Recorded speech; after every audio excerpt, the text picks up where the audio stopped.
Hello, నేను miss రావు. పోలవరం ఆంధ్రప్రదేశ్కి ఒక వరం. అది కంప్లీట్ అయితే కనుక ఆంధ్రప్రదేశ్ మొత్తం సస్యశ్యామలం అవుతుంది అనేది చంద్రబాబు నాయుడు గారు చెప్పేటువంటి మాట. అది నిజం కూడా.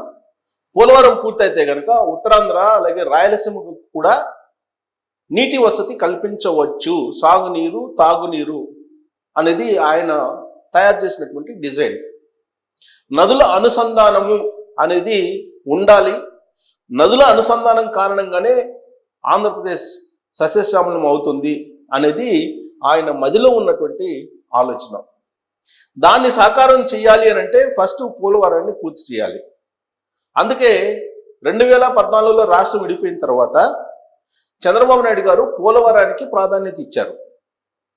2014 నుంచి 2019 మధ్యలో పోలవరాన్ని 72% పూర్తి చేశాము అని చెప్పి తెలుగుదేశం పార్టీ చెప్తోంది. కానీ 2019లో జగన్మోహన్ రెడ్డి గారు అధికారంలోకి వచ్చిన తర్వాత పోలవరాన్ని సకాలంలో పూర్తి చేయలేకపోయారు. అక్కడ కాపర్ డ్యామ్ కొట్టుకోబోయింది. దాన్ని మళ్ళా నిర్మించడానికి కూడా టైం తీసుకున్నారు. అందుకే ఎప్పుడు పోలవరం పూర్తి అవుతుందో చెప్పలేనటువంటి పరిస్థితికి ఆనాడు ఉన్నటువంటి జగన్మోహన్ రెడ్డి గారి ప్రభుత్వం వెళ్ళిపోయింది అనేది తెలుగుదేశం పార్టీ వాళ్ళు చెప్పేటువంటి ఒక వాదన.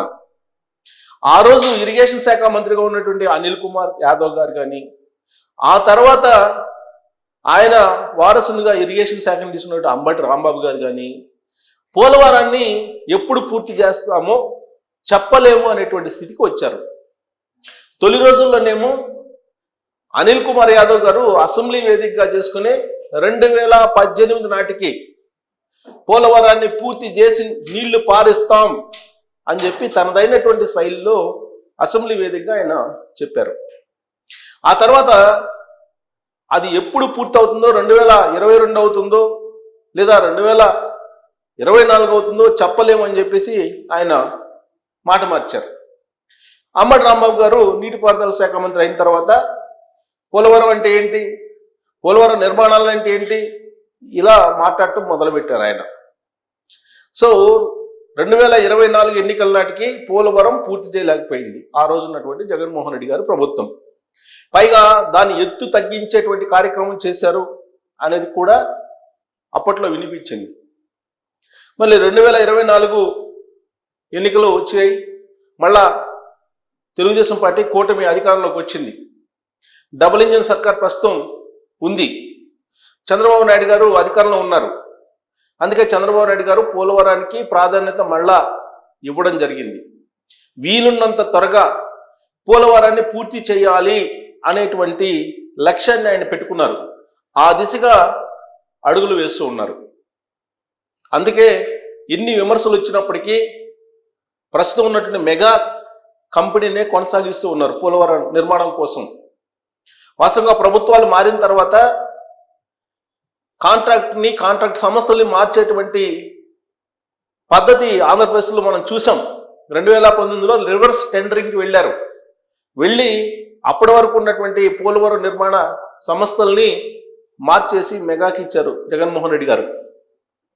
మెగా కంపెనీ జగన్మోహన్ రెడ్డి గారికి దగ్గరగా ఉండేటువంటి వాళ్ళ సంస్థ అనేది బయట ప్రపంచానికి అందరికీ తెలిసిందే. అయినప్పటికీ పోలవరం పూర్తి కావాలంటే ఆల్రెడీ నిర్మిస్తున్నటువంటి సంస్థ కొనసాగితే బెటర్ అనేటువంటి ఉద్దేశంతో ఎన్ని ఆరోపణలు ఎన్ని విమర్శలు వస్తున్నప్పటికీ చంద్రబాబు నాయుడు గారు మెగా కంపెనీనే కొనసాగిస్తూ ఉన్నారు. అయితే ఇక్కడ పరిపాలనా పరంగా కానీ ప్రభుత్వ పరంగా కానీ దానికి సంబంధించినటువంటి అనుమతులు కానీ లేదా ఇతర R&R ప్యాకేజీ లాంటివి కానీ సకాలంలో అందాలి. అప్పుడే పోలవరం పూర్తి అవుతుంది.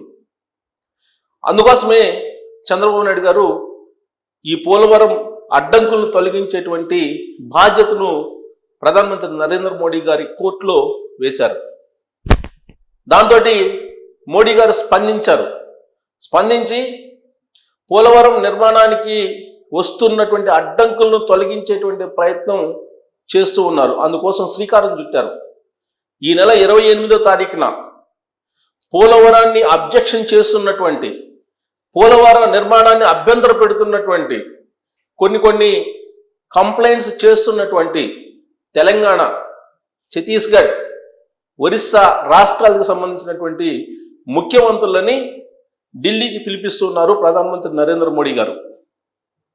ఆంధ్రప్రదేశ్ ముఖ్యమంత్రి చంద్రబాబు నాయుడు గారు చేసినటువంటి అభ్యర్థుల మేరకు ఈ రాష్ట్రాల ముఖ్యమంత్రుల్ని పిలిపించి వాళ్ళకు ఉన్నటువంటి అభ్యంతరాలు ఏంటి, వాళ్ళకు ఉన్నటువంటి అబ్జెక్షన్స్ తెలియజేస్తే వాటికి ప్రత్యామ్నాయ మార్గాలను చూపించడం ద్వారా పోలవరాన్ని సకాలంలో పూర్తి చేయించాలి అనేటువంటి స్థిరమైనటువంటి అభిప్రాయంతో చంద్రబాబు నాయుడు గారితో పాటు మోడీ గారు కూడా ఉన్నారు.